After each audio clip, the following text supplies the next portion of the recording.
County চ্যাম্পিয়নশিপে সারের হয়ে খেলতে নেমে প্রথম দিনই মাঠ মাতালেন সাকিব আল হাসান।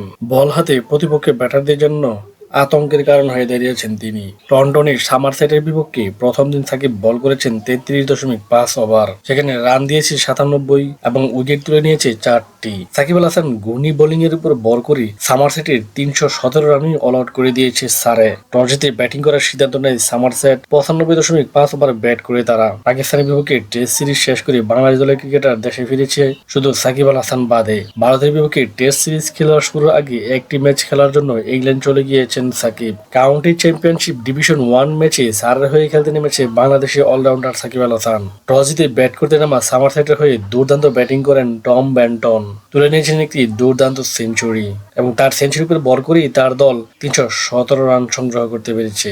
এই ম্যাচে সাকিব আল হাসান তুলে নিয়েছেন 4 উইকেট, আরেক বোলার ডরিয়াল ওরেল নেন 3টি উইকেট। তবে এখন দেখার বিষয় সাকিবের দল কেমন ব্যাটিং করে।